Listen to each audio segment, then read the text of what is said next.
Right, this is our real thoughts on Pixels. Surprisingly, it's not that different from the review. But I think over time you got to hate it even more than I did. I hated it more. When we were doing the review, I started hating it more as I was really like looking at what we were saying about it. But I still, there's been a bunch of reviews going around. I won't name names, but some of them have gone viral.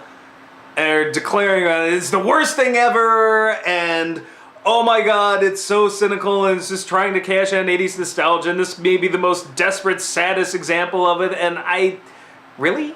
Like, Pixels? Because it's not a good movie. It's not even anything remotely resembling a good movie. It's a bad movie, but I'm like thinking of all the things like Terminator Genesis, Smurfs, Garfield, and like really Pixels is the one we're going to flip our shit over and be that's it, the final straw. Like the final straw has been years ago. Like this, it's not even enough of a train wreck for me to get that worked up over. It was just shocking in how nothing it was. Just nothing beginning to end. I think that's why people were getting as angry as they were, because, I mean, this is like not only just an Adam Sandler movie, this is a $110 million Adam Sandler movie that's supposed to be his big budget action film, and it still relies on just the unfunniest parts of Adam Sandler's comedy, which Adam Sandler's comedy can be very funny. And very inventive and so much fun. Generally, if he's got some rage involved, it's like some of the better ones. I have seen Zohan now, and I don't think I liked it as much as you did. But I thought Zohan was so funny. I'm like, it's very racially insensitive. Don't get me wrong. There were parts of it that I'm like, okay, this is really funny. Didn't like it as much, but I like Happy Gilmore. I like Wedding Singer. Yeah. And there tends to be an element of rage where he gets unhinged somewhere in the movie. I liked Punch Drunk Love. 50 First Dates, I think he's pretty even-tempered. I thought that was pretty good. He was pretty even-tempered there, but there tends to be something, and in this one, it was almost like a non-performance. Yeah, that's the funny thing, there's no goofy voice. I think there was one line where he kind of did a goofy voice, and that was it. I was like, wow, this really just, I can't even yell and scream about how, Adam Sandler's being obnoxious. It's almost just like he didn't even show up. Yeah. I've never been in an Adam Sandler film where I'm just like, Christ, will you do a goofy voice just so something's happening? Well, and he can be, I mean, the thing whenever people think, they think of like, and just the fart jokes and stuff, but he can be so, I mean, not just charming, but like Will Smith, insanely charming. Not just in real life, but in these movies, he can be so likable. I'm not going to go Will Smith, but... No, but I mean, he's... Well, okay, whenever people talk about... I think we're giving a little too much credit there, but... This is why I hate filming in this room. What? You just put it on automatic. Because then we're just like shadows. Okay. But... Stupid modern technology. Anyway, But yeah, the point is, somewhere in between this, which is just a nothing performance, it's just like, literally he sat there, just read his lines and left. And it sounded like Waterboy or Little Nicky. Or fucking Little Nicky, which I still haven't forgiven you for dragging me to that back in the day. Nor should you. Yeah. But I hadn't seen it yet, to be fair. We were both discovering somewhere in between those two is a pretty good Adam Sandler performance. And like, this isn't it. He just doesn't do anything. Well, yeah, I think because, like, there's something to... I think with this movie, they kind of wanted, like, another kind of Ghostbusters-ish thing, and so they wanted Sandler to be... Bill Murray. No, but that's why I think they were kind of banking on. They want him to kind of be like Bill Murray, where he's, like, kind of funny, but he's also kind of like the everyman and stuff like that. So we don't want the goofy voice. We kind of want something like Ghostbusters, but...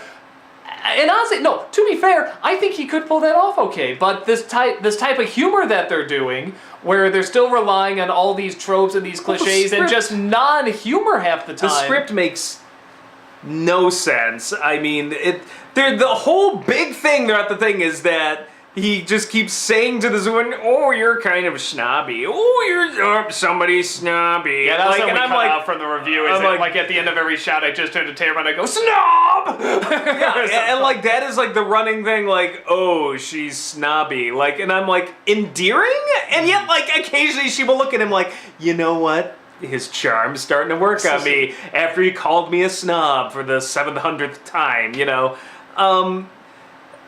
The whole, like, so many jokes. Here's part of the problem. There's so many jokes where it's all set up and no payoff. Yeah, that's the thing. Like, I'm getting ready to laugh at some of Yeah, this. I was the same way. I was like, because I'm like, it's video games, Adam Sandler. I'm like, I'm ready to laugh. I'll laugh. And it was like all set up.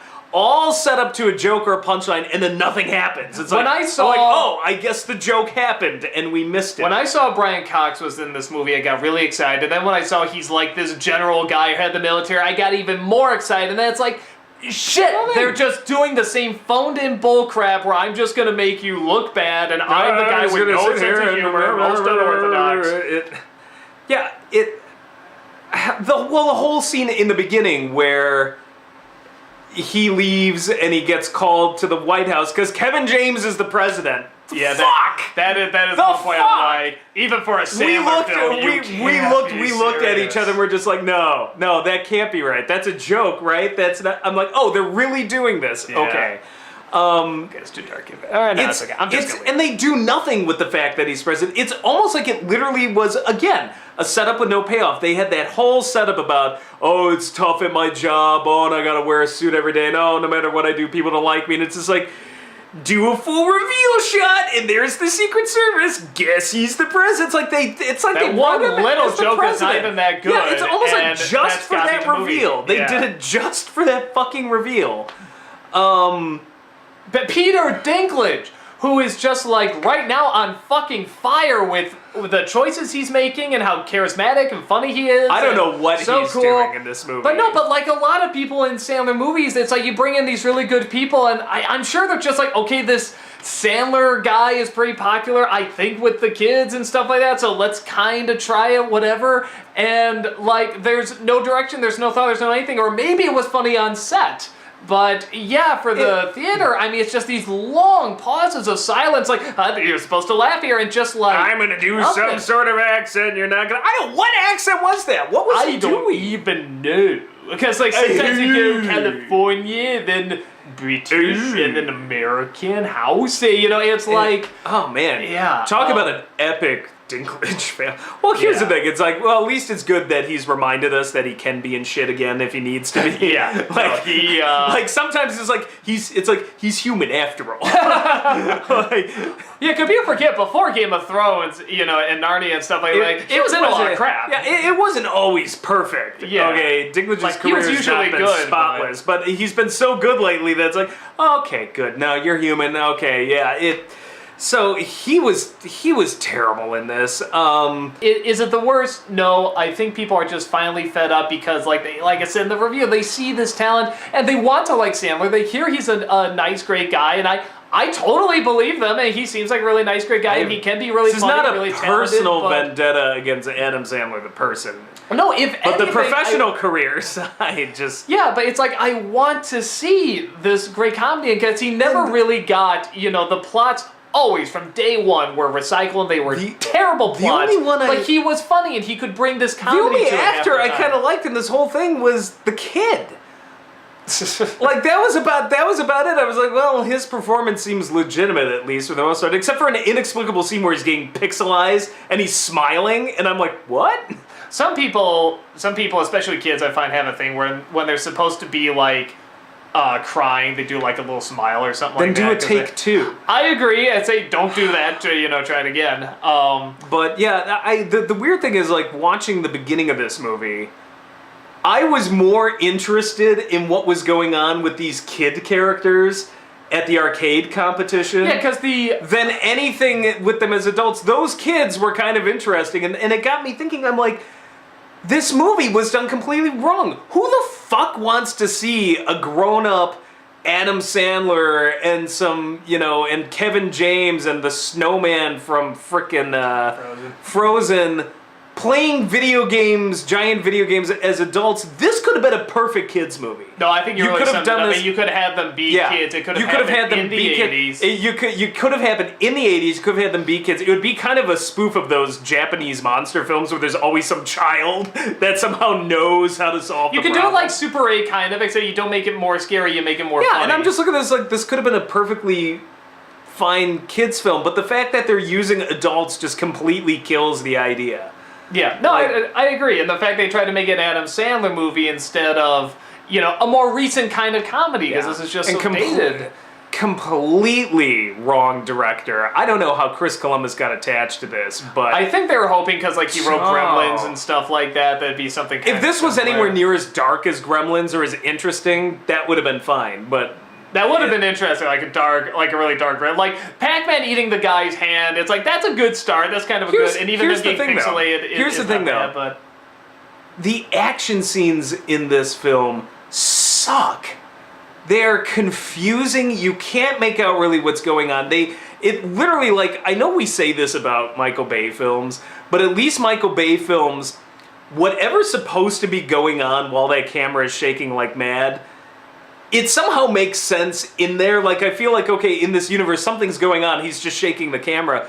This one, the camera isn't even always moving around, but it's literally like they just threw a bunch of effects together randomly. Like that finale in Washington, D.C., there was so much shit going on. I'm like, I don't know what to look at. Tell me what to look at, because there was so much shit going on. I couldn't make it out. It's like there's 40 things here, and here. And most of the action was not that interesting. I don't think Chris Columbus is a good action director. I don't know why you would get somebody like him to do this. Like, again, I think they were aiming for, in Ghostbusters, Ivan Reitman wasn't an action. I think everything was trying to recreate Ghostbusters isn't really an action film. No, I agree, but again, I'm trying to say why choose him. I think because the closest thing I could think of it. that Chris Columbus would have done like this would have been maybe Harry Potter.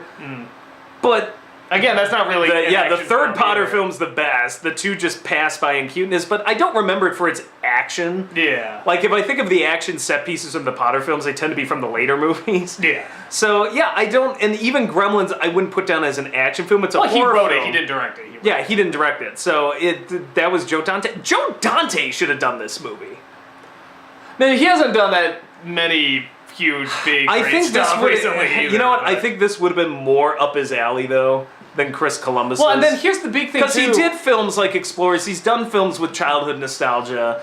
He's done, he's done things with special effects, even if I didn't love them. But Looney Tunes Back in Action is not a good movie, but it's much closer than Space Jam to capturing what the Looney Tunes were. And Small Soldiers, I don't think is a good movie, but he knew how to work with the special effects. So I could at least tell kind of what was going on. Yeah. This one, I don't know. Well, and I think what they were trying to do too. I think Chris Columbus was like everybody else in this film, just wasted. I think what they were trying to do too is that one of the reviews was saying like they're trying to make Sandler look like a geek, kind of like today's geek that can be kind of popular with like superhero movies and stuff like that. Because he does a Geek Squad kind of thing. They throw on the Geek Squad. He doesn't look like a geek. He just looks games. like that random dude you don't want to talk to who's installing your television. And then again, you have to oogles bring in you creepily, and you're like, what? It's just very clear they don't understand kind of like that geek culture, at least the entertaining geek culture.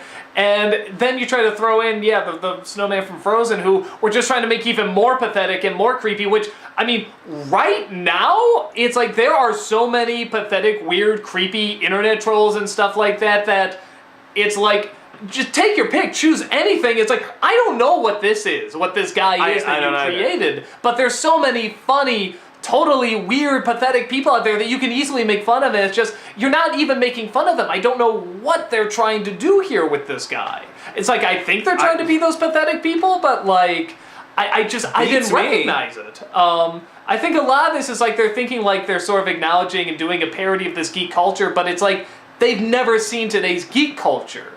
Well, of course, because it's about 80s games. So instead of setting it in the 80s, which would have made some fucking sense, it's like, well, we're going to set it now. And apparently there's only 3 people in the universe who've ever played an 80s game.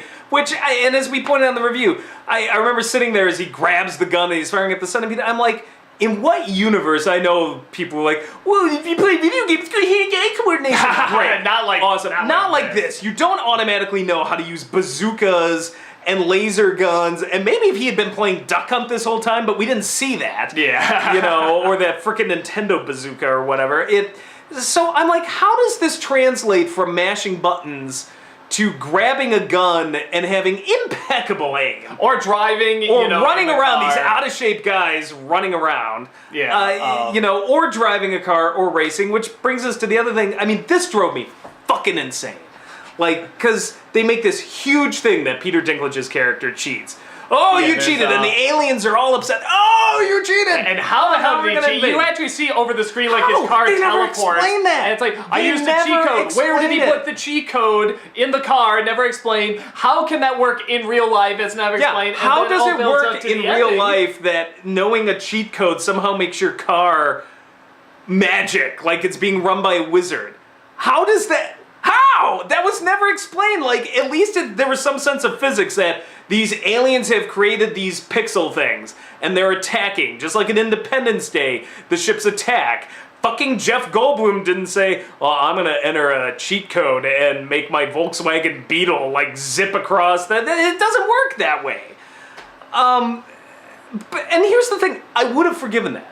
I would have forgiven that if it weren't for the fucking ending, and I was the one who definitely was like, you need to put this in here when he tosses the hammer, because I'm like, these aliens were so pissed off that they cheated.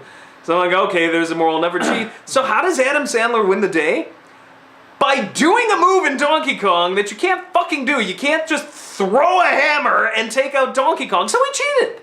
So the whole point of that, it was just absolutely pointless. He just cheated his way to victory. Somehow it blows up the alien mothership. I don't know how. What were these aliens' deals anyway? Like, they never We never explained see that. the aliens, yeah, which I wouldn't even mind if they gave kind of a cool reason or something, but it's like, no, and then we never communicate, we never find out anything really about them except that they misinterpret this message. And, you know, again, if it was, well, come on, you just want to see Adam Sandler go up against video game characters and stuff, I would have loved that movie. I would have loved if they did like the Lego movie where they were just making it up and it was ambitious and it was funny and it didn't, you know, logic be damned or just having fun. But that's No, you not didn't what even it did. need- You had you to didn't even feel need for science- him. you didn't had even- to have the corny romance. You had to have the bully. You had to have all these staples that are not funny. 'cause Oh you're my supposed god! to And take do it you seriously get at what that I point. mean though? That at least Jurassic World spent all of like 2 minutes on that stupid romance, and you were kind of done.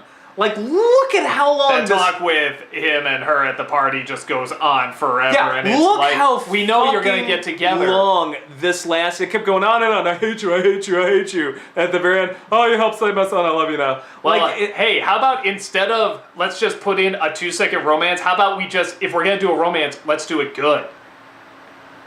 I don't think that's an excuse for Jurassic World. but no, but it's a lot easier to get to and to get through and to forgive than sitting through the romance and something like this. I Okay, swear to I God, gotta it's say, like you want- 40 fucking minutes. that's in like saying this you want a movie. punch to the face or a kick to the nuts. Well, I guess a punch to the face, then a punch to the face is good. No, it's still bad. What was the last really good romance you've seen in a blockbuster film lately? Well, now I gotta go through all like the blockbuster films and stuff. My point exactly. So I'm trying you're to think of generally, what blockbuster you're films came out. generally in a blockbuster movie going to get smacked around somehow. Yes, I will take the slap in the face over the giant knee to the groin, the testicular killing knee to the groin any day. And Jurassic World was a slap in the face. This was a knee to the fucking groin. I don't want to be slapped, so I am, you know, crazy me making it. Then don't go see known, movies. Hey, yeah, maybe Okay. in movies we shouldn't get slapped. Then don't go see movies because it's gonna happen. Oh yeah, your way makes a lot more sense. No, I'm just saying it's gonna happen. They're not they're not listening to us, so it's gonna happen. So I will at least appreciate. It's like Well, no, you know but- what? Fine. I have Stockholm syndrome. I have identified with my fucking captors, and you know what? Jurassic World. I have Stockholm syndrome, and when I just got slapped in the face instead of getting kneed into the groin or having electrodes like shoved into my testicles or whatever, I'll take it. I'll what take it, Adam and I will say Sandler thank you, romance sir. does now. And that's what a Sandler romance now does to me.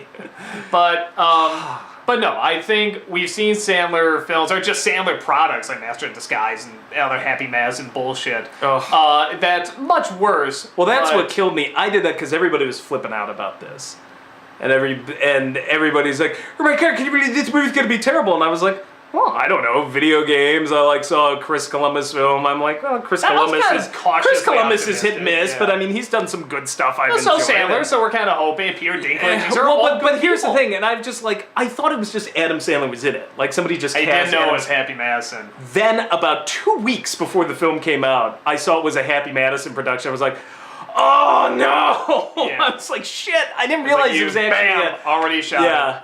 No, Bam, already shoot myself. Like, I just, God. I'm trying to think if there's anything else about this fucking... I really want to But see... the thing is, it's not... What? You know what, just Utah. I'm monopolizing the converation just because... Well, I was just going to say, I think Sandler can still do good stuff, and I'm hoping Hotel Transylvania 2 is good. Because that was a good movie, and... I liked the original, yeah. I think there's something to when... And I thought that got really panned, Hotel Transylvania, so it's one of those things... Okay, when you look at a lot let of me be his clear. films- That was not exactly a great work of No, art. but it got panned, and I'm like... But it was Really? It was perfectly passable. That to me is a grade-wise, not... I know, I kind of it's a B movie, and that if you're grading it A through F, I'm like, it's a B minus movie. I think it's perfectly fine. No, I was talking with I think I've shared the story before, but the director of 8 Crazy Nights saw the review when it was still up, and shared it and said, I actually really liked this. I acknowledge now, it's the faults of it, but, he also praises some of the good stuff. And he told me a little bit about Adam Sandler. He said that he really does feel, even though not all of his stuff is great, that there is kind of this bandwagon of let's all just hate Adam Sandler because we've gotten used to it. Let's just hate everything he fucking does. And, to some extent, there's a lot of stuff he does that's just so painful and so bad, but then on other times when something like Hotel Transylvania comes out, and it's like, no, like, he's, not only is this movie good, but he's good in it, and he does a good job, and when people are just like, no, but it's Adam Sandler, so it can't be good, it's like, I'm starting to believe, or even with Pixels, no, this is the worst, this is the absolute most terrible, awful, It's not even I'm starting to believe it a little. I'm sorry, anybody who sits there and goes on and on about how this is the one, this is it. It's not going to get any worse than this. It's like Hollywood, you have Fantastic failed. Four. Yeah, until Fantastic Four. Now that's the new one everybody's hating on. It's like anybody who says that, I don't trust him. Yeah. Because I'm like, I don't. You're looking to bitch about something. This is an easy target. It's an easy target. It's low hanging fruit. And I know we've been sitting here bitching about this movie.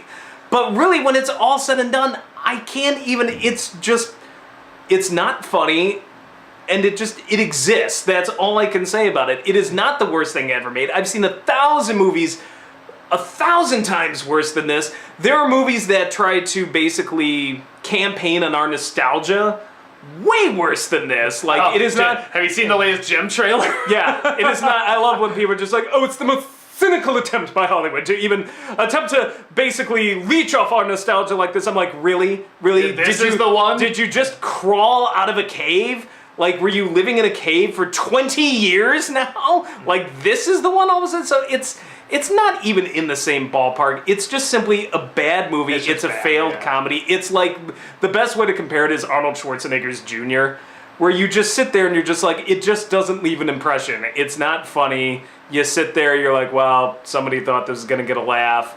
It's like Arnold Schwarzenegger isn't that funny, you know, the guy who should be hilarious normally.